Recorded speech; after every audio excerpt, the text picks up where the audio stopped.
Hello students, तो आज की क्लास में हम चैप्टर 7 पढ़ेंगे। क्लास 8 का चैप्टर 7, जिसकी हम एक्सरसाइज 2 करेंगे। एक्सरसाइज 8.2 हम सॉल्व करेंगे। चैप्टर 8 है रेशनल नंबर्स।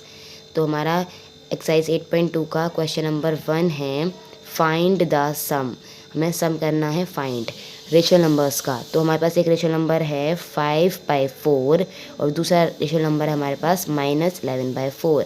इनको आपस में जोड़ना है, सम करना है। तो हमारे पास 5/4 हमने लिख दिया as it is, plus multiply minus होता है माइनस, तो हमारा साइन आया माइनस का। ठीक है, और यहाँ पर कुछ नहीं है तो हम यहाँ पर 1 मान सकते हैं। 1 मल्टीप्लाई दिस आएगा दिस। फिर हमने क्या करा, हम इसे सॉल्व करेंगे किस तरीके से। हमारे पास रेशनल नंबर्स का प्लस या माइनस होता है, किस तरीके से हमें उनका डिनोमिनेटर सेम करना होता है। तो इसमें दोनों का डिनोमिनेटर सेम है, क्या है 4 और 4 है। तो हमारा ये कैसे होगा, ये हमारे पास होगा कि डिनोमिनेटर हमारे पास एक बार आएगा और इसके आगे हमारे पास कोई साइन नहीं है, तो हम इसे प्लस का मानते हैं, तो प्लस माइनस होता है माइनस। तो हमारा 11 में से 5 गया तो आएगा 6, और हमारे पास माइनस का साइन इसलिए आया है क्योंकि हमारे पास बड़ी वाली वैल्यू नेगेटिव है। 5 तो पॉजिटिव है, 11 नेगेटिव है, तो हमारे पास साइन आता है बड़ी वाली वैल्यू का, प्लस या माइनस में। ओके, तो इसलिए हमारे पास यहाँ पर साइन आया है माइनस का। हमने इसको कट किया है 2 से, 2 2 ज़ा 4, 2 3 ज़ा 6, तो इसलिए हमारा आंसर आया है 3/2, वो भी माइनस का। सेम ऐसे ही हम सॉल्व करेंगे इसका सी पार्ट। हमारे पास फर्स्ट रेशनल नंबर है जो कि क्या है नेगेटिव है, दूसरा रेशनल नंबर है जो कि क्या है पॉजिटिव है। हमने नेगेटिव रेशनल नंबर को पॉजिटिव नंबर से सॉल्व करना है हमें। तो वही हमारे पास पहले हमें क्या करना है, हमें डिनोमिनेटर सेम करना होता है रेशनल नंबर्स को प्लस या माइनस करने के लिए। तो हमने 10 और 15 का यहाँ पर एलसीएम लिया है। 10 और 15 का हमने एलसीएम लिया है, हमने 10 और 15 का एलसीएम लिया है। कैसे लेते हैं हम एलसीएम? एलसीएम लेते हैं हम सबसे छोटे प्राइम नंबर से। क्या इनमें से कोई भी नंबर 2 से डिविजिबल है, 2 से डिवाइड हो सकता है? यस। अगर एक भी नंबर डिविजिबल है तो हम उसे डिवाइड कर देंगे।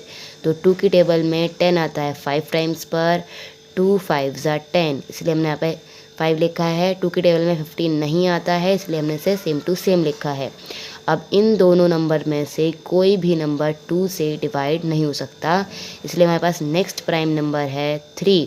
2 के बाद तो हमने 3 से ट्राई किया, 3 से 15 डिवाइड हो जाता है, इसलिए हमने क्या करा, 5 को यहाँ पर एज इट इज़ लिख दिया क्योंकि ये डिवाइड नहीं हो रहा है, इसलिए हमने इसे सेम टू सेम लिख दिया। ये हमारे पास डिवाइड हो जाएगा 3 5 ज़ा 15। फिर हमारे पास अब इनमें से कोई भी नंबर हमारा 3 से डिवाइड नहीं होगा, तो नेक्स्ट प्राइम नंबर हमारा होता है 3 के बाद 5। तो 5 से दोनों डिवाइड होते हैं, इसलिए हमने यहाँ पर दोनों डिवाइड कर दिए हैं 5 से। 5 1 ज़ा 5, 5 1 ज़ा 5। जब हमारा लास्ट में जब भी हमारा 1 1 बच जाता है, मतलब 1 बच जाता है, तब हमारा एलसीएम ख़त्म हो जाता है। तो हमारे पास इनको मल्टीप्लाई करके क्या आया, 2 3 ज़ा 6, 6 5 ज़ा 30, इसलिए हमने यहाँ पर 30 लिखा है अपॉन में। 10 की टेबल में 30 कब आता है, 3 टाइम्स पर, इसलिए हमने 10 के न्यूमरेटर को 3 से मल्टीप्लाई किया है। सेम ऐसे ही 15 की टेबल में 30 कब आता है, 2 टाइम्स पर, इसलिए हमने 15 के न्यूमरेटर को इसको 2 से मल्टीप्लाई किया है।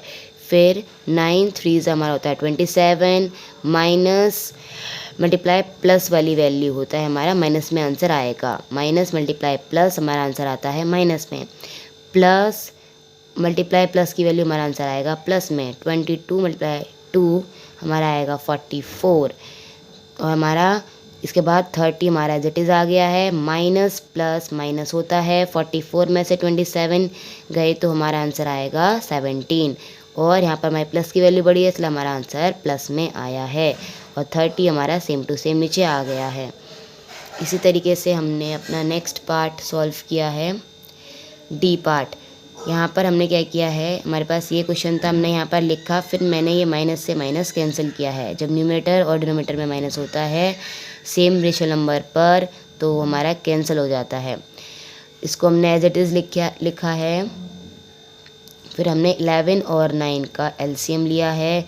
तो हमारे पास सबसे पहले सबसे छोटा प्राइम नंबर हमारा 2 होता है, लेकिन इनमें से कोई भी नंबर हमारा 2 से डिवाइड नहीं होता है, इसलिए हमने नेक्स्ट प्राइम नंबर से एलसीएम लिया है। 3 की टेबल में 11 नहीं आता, तो सेम टू सेम लिखा है। 3 3 ज़ा 9, फिर इन दोनों में से हमारा 3 से भी एलसीएम चल रहा था, इसलिए हम 3 पे दोबारा चेक करेंगे। इन दोनों में से 3 की टेबल में आता है, इसलिए 3 1 ज़ा 3 हो गया और यहाँ पे 11 नहीं आता, तो वो सेम दोबारा मैंने सेम टू सेम लिख दिया, 11 का 11 लिख दिया। फिर नेक्स्ट प्राइम हमारा 3 के बाद 5 होता है, नेक्स्ट प्राइम नंबर 3 के बाद 5 होता है, 7 होता है, उनसे हम नहीं जा पा रहा है, इसलिए हमने नेक्स्ट प्राइम नंबर 11 को लिया है, 11 से जा सकता है।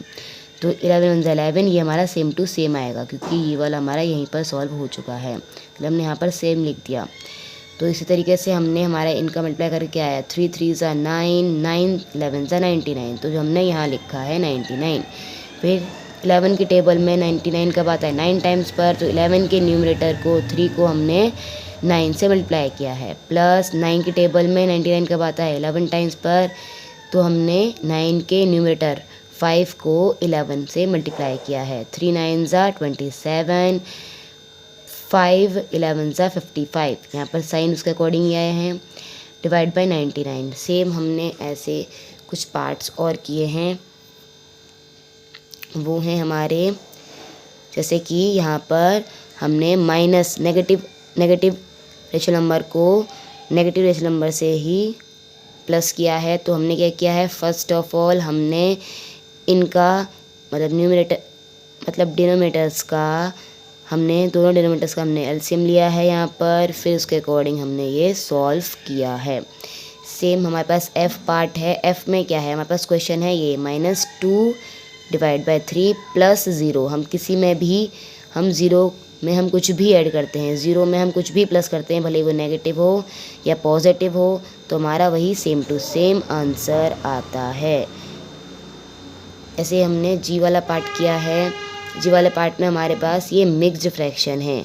मिक्स्ड फ्रैक्शन को हम कैसे सॉल्व करते हैं, 3 2 ज़ा 6, इन दोनों को हम मल्टीप्लाई करते हैं, जो हमारे पास आंसर आता है उसमें हम ऊपर वाले को प्लस करते हैं।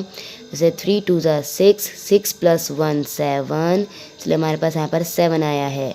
मैं दोबारा बताती हूँ, 3 2 ज़ा 6, 6 + 1 7, तो इसलिए हमारे पास यहाँ पर 7 आया है। 7 डिवाइड बाय 3 प्लस 5 की टेबल हम 4 टाइम्स तक पढ़ेंगे। 5 4 ज़ा 20, 20 + 3 23 डिवाइड बाय 5। ये हमारे पास बाकी रेशनल नंबर्स की तरह बन गए जो हम सॉल्व कर चुके हैं पहले, लाइक दिस। तो हम इसे फिर कैसे सॉल्व करेंगे, 3 और 5 का हम यहाँ पर एलसीएम लेंगे, फिर बाकी क्वेश्चंस की तरह ही सॉल्व करेंगे। तो हमारा आंसर आएगा, सॉल्व करते हुए ये हमारे पास आंसर आएगा लास्ट में।